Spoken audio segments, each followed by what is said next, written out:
저는 올해 105살입니다. 제 나이 또래의 사람들은 대부분 세상을 떠났습니다. 전쟁을 겪었고 가난을 겪었고 나라가 무너지고 다시 세워지는 것을 두 눈으로 보았습니다. 그리고 저는 수많은 사람들의 마지막을 곁에서 지켜보았습니다. 임종 직전에 손을 잡아본 적도 있고 장례식장 한 구석에서 말없이 앉아있는 배우자를 바라본 적도 있습니다. 그러면서 저는 한 가지 사실을 깨달았습니다. 사람들이 가장 슬퍼하는 순간은 사랑하는 사람을 잃는 바로 그 순간이 아닙니다. 가장 깊은 슬픔은 이런 생각이 들 때 찾아옵니다. 나는 이미 오래전에 그 사람을 잃었구나. 60년을 함께 산 부부가 있습니다. 같은 밥상에서 밥을 먹고 같은 이불을 덮고 잠을 자고 같은 창문으로 세월이 지나가는 것을 바라보았습니다. 그런데 어느 날 한쪽이 먼저 세상을 떠나고 나면 남겨진 사람이 조용히 이런 말을 합니다. 우리는 오래 살았지만 가까운 사이는 아니었어요. 저는 이 말을 한두 번 들은 게 아닙니다. 수십 번 들었습니다. 그리고 이 말이 얼마나 무겁고 얼마나 쓸쓸한지를 압니다. 많은 분들이 이렇게 생각하십니다. 오래 함께 살면 자연스럽게 가까워진다고, 시간이 쌓이면 사랑도 깊어진다고. 하지만 저는 105년을 살면서 그 믿음이 반만 맞다는 것을 알게 되었습니다. 시간은 사랑을 깊게 만들기도 하지만 상처도 똑같이 깊게 만듭니다.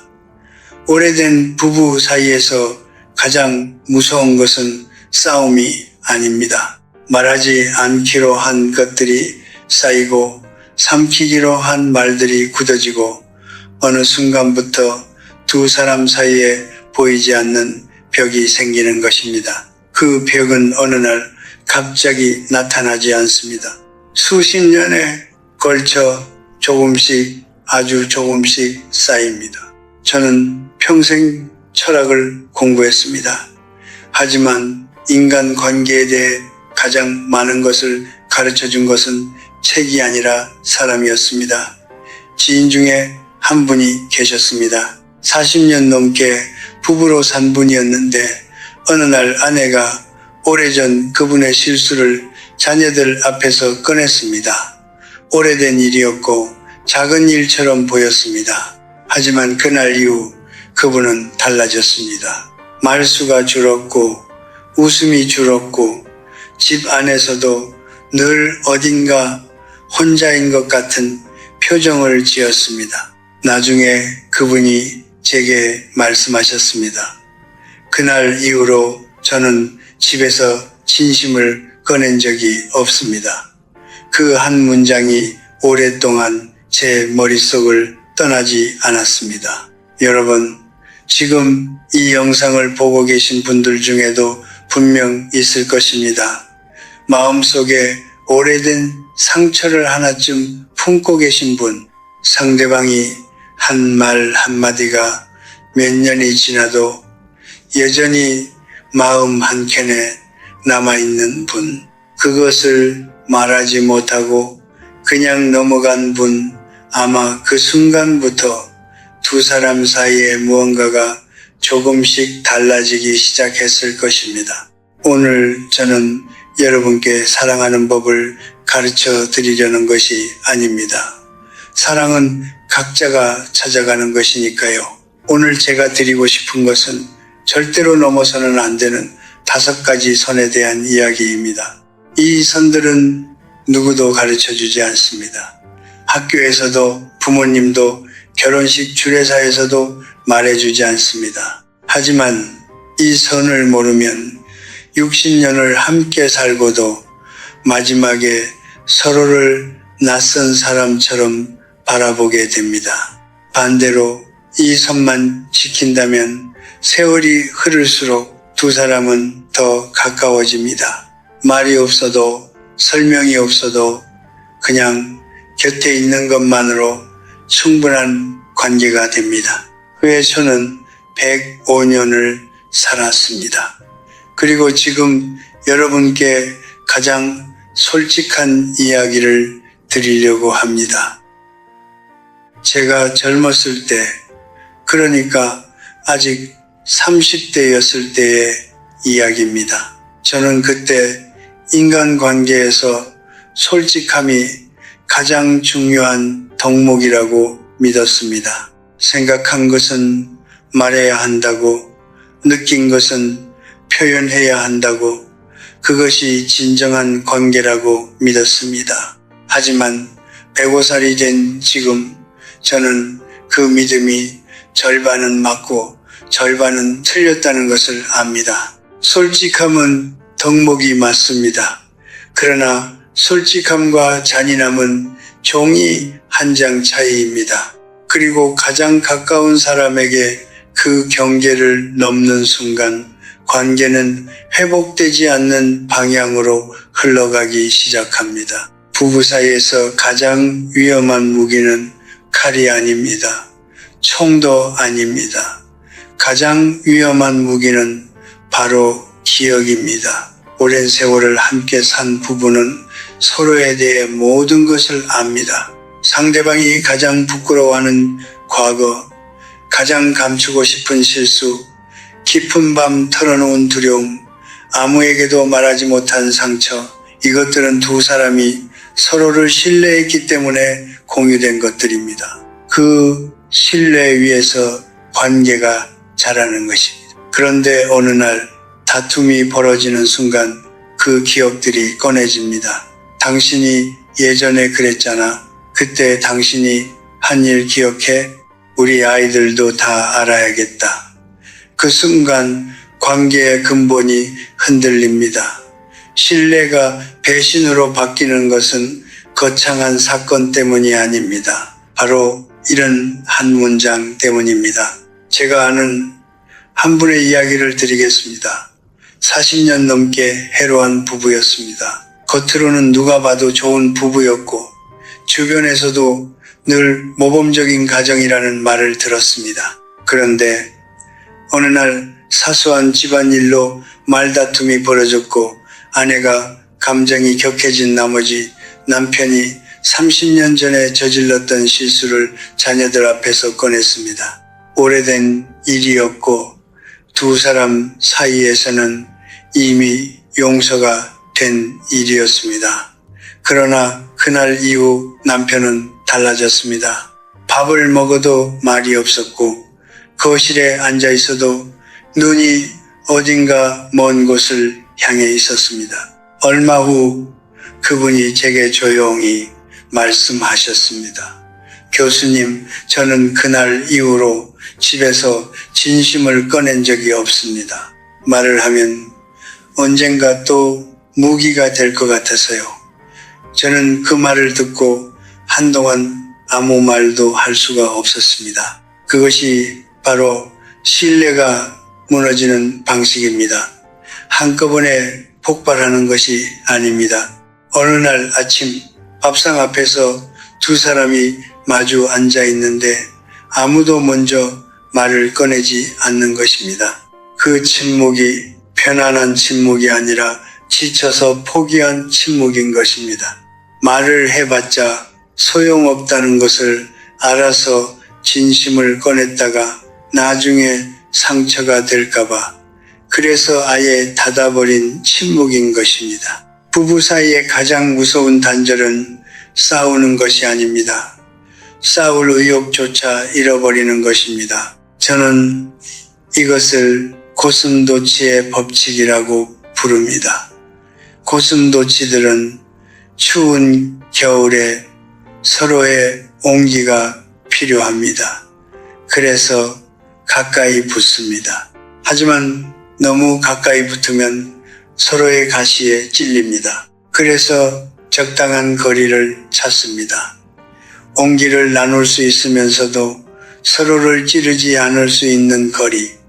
부부 관계도 마찬가지입니다. 가깝다는 것이 모든 것을 꺼내도 된다는 뜻이 아닙니다. 오히려 가장 가까운 사이일수록 상대방의 약한 부분을 더욱 조심스럽게 다루어야 합니다.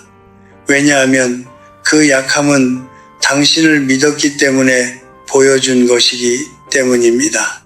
여러분이 지금 배우자의 어떤 부분을 알고 있다면 그것이 실수든 상처든 부끄러운 기억이든 그것은 당신이 가진 정보가 아닙니다.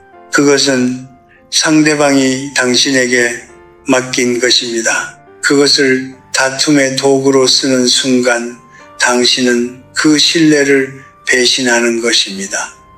그리고 한 번 배신된 신뢰는 아무리 사과를 해도 완전히 예전으로 돌아가지 않습니다. 사람은 망각하지 않습니다. 단지 덮어둘 뿐입니다. 그리고 그 아래에서 관계는 천천히 차가워집니다. 배우자의 약점은 무기가 아닙니다. 그것은 성지입니다. 절대로 발을 들여서는 안 되는 곳입니다.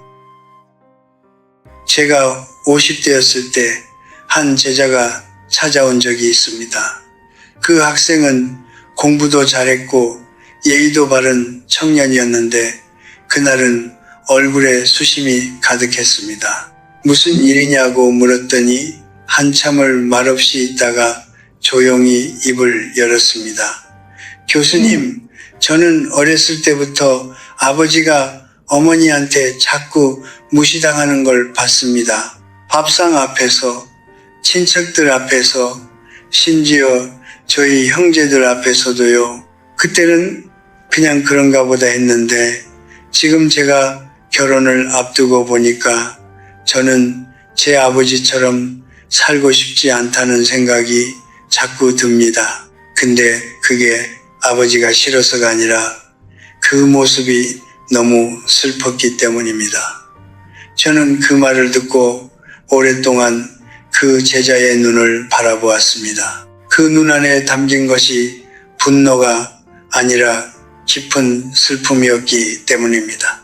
자녀 앞에서 배우자를 낮추는 일, 많은 분들이 대수롭지 않게 생각합니다. 순간적으로 감정이 격해져서 혹은 사실을 말했을 뿐이라고 혹은 아이들도 알아야 할 일이라고 스스로를 합리화합니다. 하지만 저는 105년을 살면서 이것만큼은 분명하게 말씀드릴 수 있습니다. 자녀 앞에서 배우자를 무시하는 말을 하는 순간 당신은 두 가지를 동시에 파괴하는 것입니다. 하나는 배우자의 인격입니다. 그리고 다른 하나는 자녀의 내면입니다. 어린아이는 부모를 통해 세상을 배웁니다. 부모가 서로를 대하는 방식이 아이에게는 인간관계의 기준이 됩니다. 한 부모가 다른 부모를 밥상 앞에서 비웃고 말끝마다 깎아내리고 아이들 앞에서 과거의 실수를 들추어낸다면 그 아이는 무엇을 배우겠습니까? 사랑하는 사람에게도 함부로 해도 된다는 것을 배웁니다. 가까운 사이일수록 존중이 필요 없다는 것을 배웁니다. 그리고 가장 무서운 것은 그 아이가 자라서 자신도 모르게 똑같은 방식으로 관계를 맺게 된다는 것입니다. 상처는 대물림됩니다. 말로 전해지지 않아도 눈으로 보고 자란 것들은 몸에 새겨집니다. 저는 30대에는 이렇게 생각했습니다. 사실을 말하는 것이 좋은 부모의 역할이라고, 아이들에게 현실을 가르쳐야 한다고. 그러나 105살이 된 지금 저는 그 생각이 틀렸다는 것을 압니다. 아이들에게 가르쳐야 할 현실은 아버지가 얼마나 많은 실수를 했는가가 아닙니다. 어머니가 얼마나 부족한 사람인가가 아닙니다. 아이들이 배워야 할 현실은 사람은 서로 다르고 서로 다름에도 불구하고 존중할 수 있다는 것입니다. 그것이야말로 평생을 살아가는데 필요한 가장 근본적인 지혜입니다. 또 한 가지 많은 분들이 간과하는 것이 있습니다. 자녀 앞에서 배우자를 낮추는 행동은 결국 자기 자신에게 돌아온다는 것입니다. 아이들은 처음에는 아무 말도 하지 않습니다. 하지만 그 아이들이 자라서 어른이 되면 그들은 무시당했던 부모의 편을 듭니다. 혹은 두 부모 모두를 향해 마음의 거리를 둡니다. 제가 살아오면서 가장 쓸쓸하게 노년을 보내는 분들을 보면 많은 경우 자녀와의 관계가 멀어져 있었습니다. 그리고 그 거리에 씨앗이 심어진 것은 대부분 식탁 앞에서 거실 소파 위에서 별것 아닌 듯 내뱉은 말 한마디에서 시작된 경우가 많았습니다.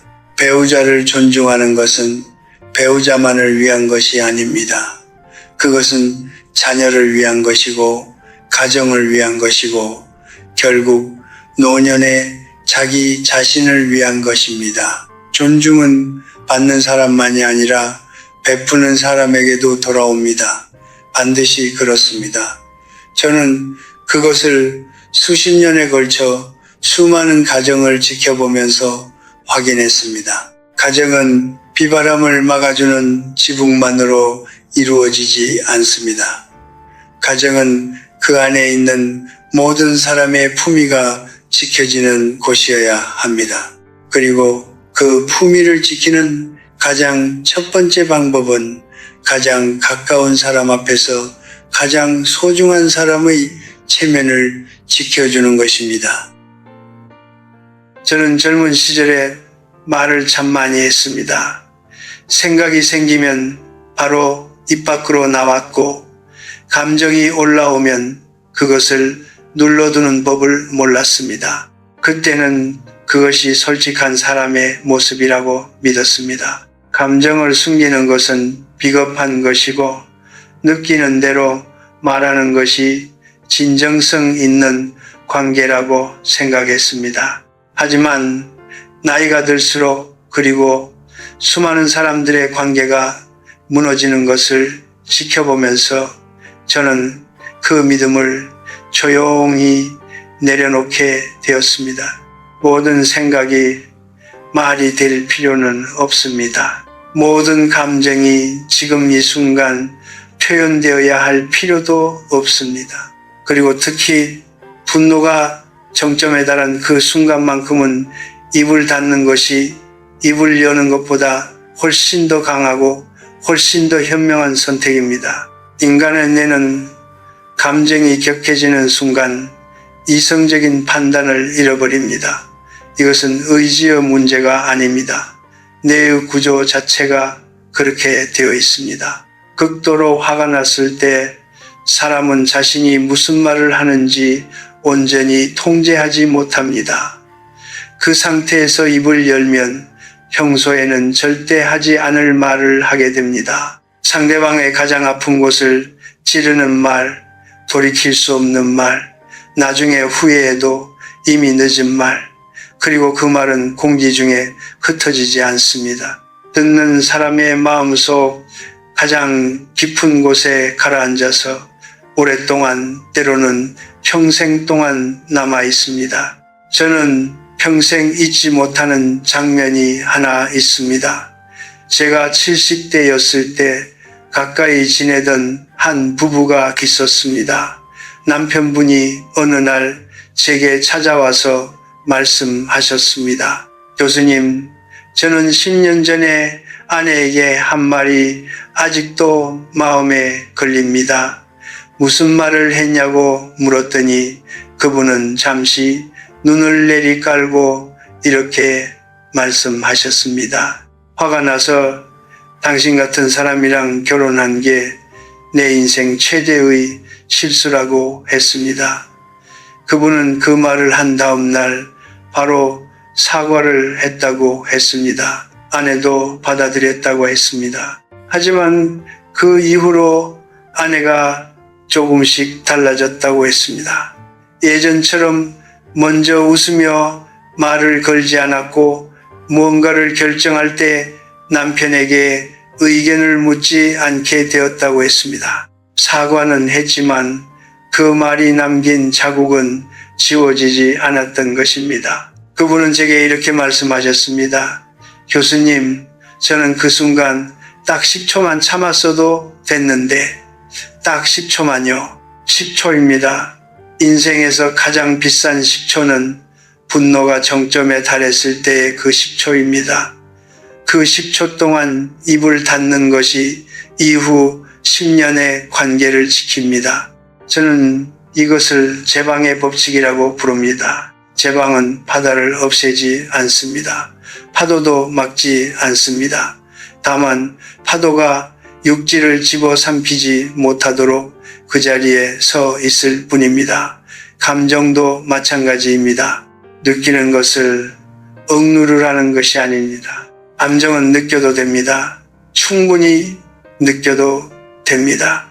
다만 그것이 말이 되어 나오는 타이밍을 지금 이 순간이 아닌 파도가 조금 가라앉은 다음으로 미루는 것입니다. 그것이 제방의 역할입니다. 저는 나이가 들면서 스스로에게 하나의 규칙을 만들었습니다. 감정이 격해진 상태에서는 중요한 말을 하지 않는다는 것입니다. 최소한 하룻밤은 자고 나서 마음이 가라앉은 다음에 말한다는 것입니다. 처음에는 그것이 쉽지 않았습니다. 하고 싶은 말이 목구멍까지 차오를 때 그것을 삼키는 일은 마치 불을 손으로 잡고 있는 것처럼 느껴졌습니다. 하지만 시간이 지날수록 알게 되었습니다. 하룻밤 자고 나면 그토록 급하게 하고 싶었던 말의 절반은 더 이상 할 필요가 없어진다는 것을, 그리고 나머지 절반은 훨씬 더 차분하고 정확한 언어로 전달할 수 있게 된다는 것을, 침묵은 아무 말도 하지 않는 것이 아닙니다. 침묵은 지금 이 순간 말이 필요하지 않다는 것을 아는 것입니다. 침묵은 상대방에게 폭발하지 않을 만큼 스스로를 존중하는 것이고, 상대방을 다치게 하지 않을 만큼 관계를 소중히 여기는 것입니다. 그래서 저는 감히 말씀드립니다. 그 자리에서 가장 강한 사람은 가장 큰 소리로 말하는 사람이 아닙니다. 가장 격한 순간에 가장 조용히 자리를 지키는 사람입니다. 말은 한 번 나오면 다시 들어가지 않습니다. 그러나 침묵은 언제든 말이 될 수 있습니다. 그 순서를 기억하십시오. 저는 오래전부터 사람들이 관계에서 저지르는 가장 조용한 실수가 무엇인지 생각해 왔습니다. 크게 싸우는 것도 아니고 배신을 하는 것도 아닙니다. 가장 조용하고 가장 천천히, 그러나 가장 깊이 관계를 무너뜨리는 것은 바로 당연함입니다. 상대방이 해주는 것들을 더 이상 특별하게 느끼지 않는 것, 매일 아침 밥상을 차리는 손길을, 늦은 밤 혼자 청구서를 처리하는 수고를, 아무 말 없이 곁에 있어주는 존재를 어느 순간부터 공기처럼 여기는 것, 그 순간부터 두 사람 사이의 온기는 서서히 식기 시작합니다. 불꽃이 꺼지는 것이 아닙니다. 연료가 없어서 그냥 조용히 사그라드는 것입니다. 사람은 누구나 인정받고 싶어 합니다. 이것은 나이와 상관이 없습니다. 젊을 때도, 나이가 들어서도, 심지어 수십 년을 함께 산 부부 사이에서도 마찬가지입니다. 아니, 오히려 오래된 관계일수록 인정과 감사의 표현이 더 중요합니다. 왜냐하면 오래된 관계에서는 상대방이 당연히 알겠지라는 착각이 자라기 때문입니다.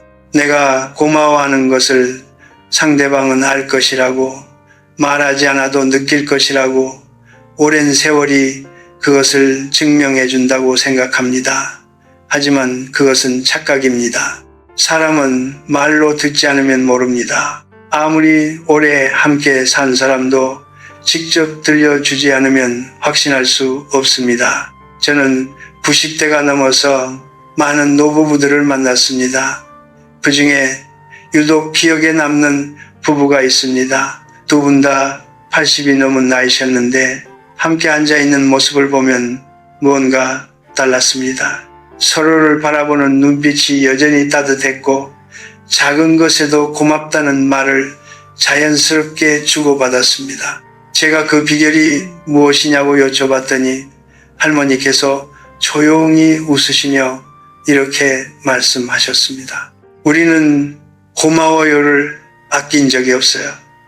밥 한 그릇 떠줘도 고맙고 약 하나를 챙겨줘도 고맙고 그 말이 습관이 되니까 서로가 짐이 아니라 선물처럼 느껴지더라고요. 저는 그 말을 듣고 평생 철학을 공부했지만 이보다 더 정확한 말을 들어본 적이 없다는 생각이 들었습니다. 고마워요 라는 말, 미안해요 라는 말, 이 두 마디가 얼마나 강력한지 사람들은 잘 모릅니다.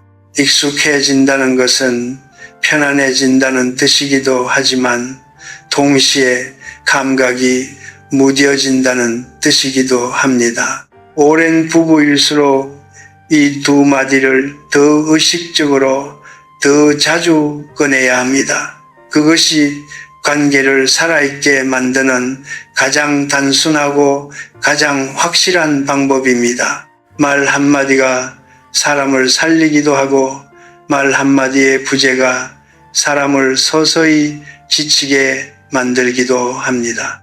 수십 년의 세월이 쌓였어도 고맙다는 말은 절대로 당연해지지 않습니다. 그리고 그 말을 아끼기 시작하는 날이 두 사람 사이에 거리가 생기기 시작하는 날입니다. 이제 5번째 선, 마지막 선에 대해 말씀드리겠습니다. 이것은 제가 가장 조심스럽게 그러나 가장 분명하게 말씀드려야 하는 이야기입니다. 바로 돈과 자존심의 문제입니다. 저는 오랜 세월 동안 수많은 노년의 삶을 가까이서 지켜보았습니다. 그리고 그 중에서 가장 가슴이 아팠던 장면들은 전쟁의 기억도 아니고 가난의 기억도 아닙니다. 노년에 접어들면서 경제적 형편이 기울어졌을 때 그 불균형이 부부 사이에서 권력의 도구가 되어버린 장면들이었습니다. 돈이 있는 쪽이 목소리가 커지고 돈이 없는 쪽은 점점 말수가 줄어드는 것. 한때는 동등한 파트너였던 두 사람이 어느 순간부터 주는 사람과 받는 사람으로 나뉘어버리는 것. 그리고 그 구도가 굳어지면서 두 사람 모두 조금씩 불행해지는 것. 한국 사회에서 60세 이상 부부의 황혼 이혼율은 지난 30년 사이에 3배 이상 증가했습니다. 그 원인 중 가장 큰 비중을 차지하는 것이 바로 경제적 문제와 그로 인한 존중의 상실입니다. 돈 자체가 문제가 아닙니다. 돈이 자존심과 연결될 때가 문제입니다. 내가 돈을 벌고 있으니까 내 말이 더 맞고 상대방은 나에게 감사해야 한다는 생각, 혹은 반대로 내가 경제적으로 의존하고 있으니까 내 의견은 중요하지 않다는 체념. 이 두 가지 생각이 부부 사이의 자리를 잡는 순간 그 관계는 더 이상 사랑이 아닙니다. 조건이 붙은 거래가 됩니다. 저는 젊은 시절부터 이것을 강조해 왔습니다. 노년에 가장 중요한 것은 건강과 함께 경제적 독립입니다. 자녀에게 기대지 않을 만큼, 그리고 배우자와의 관계에서 한쪽이 완전히 다른 쪽에 종속되지 않을 만큼의 독립, 이것은 이기적인 것이 아닙니다. 이것은 두 사람 모두의 품위를 지키기 위한 가장 현실적인 방법입니다. 제방이 파도를 막아 육지를 지키듯 경제적 독립은 관계를 외부의 압력으로부터 지킵니다. 돈이 감정의 언어가 되어서는 안 됩니다. 돈은 도구입니다. 그리고 도구는 사람을 위해 쓰여야지 사람을 통제하기 위해 쓰여서는 안 됩니다. 결혼은 사랑으로 시작합니다. 하지만 수십 년을 버티는 것은 사랑만이 아닙니다. 매일의 감사, 매일의 존중, 그리고 서로의 품위를 지켜주겠다는 조용한 다짐이 함께 해야 합니다. 고맙다는 말을 아끼지 마십시오. 그리고 돈이 두 사람 사이에서 권력이 되도록 내버려 두지 마십시오. 그 두 가지를 지키는 것이 긴 세월을 함께한 부부가 끝까지 서로에게 낯선 사람이 되지 않는 가장 확실한 방법입니다. 저는 오늘 여러분께 5가지 선에 대해 말씀드렸습니다. 배우자의 약점을 무기로 쓰지 말 것, 자녀 앞에서 배우자를 낮추지 말 것, 감정이 폭발하는 순간에는 말을 멈출 것, 감사와 사과의 말을 아끼지 말 것, 그리고 돈이 두 사람 사이에서 권력이 되도록 내버려 두지 말 것, 이 5가지를 말씀드리면서 혹시 이런 생각이 드신 분이 있을지도 모르겠습니다. 이것은 결국 조심하라는 말 아닌가? 거리를 두라는 말 아닌가? 그렇게 살면 오히려 더 외롭고 차가운 관계가 되는 것 아닌가?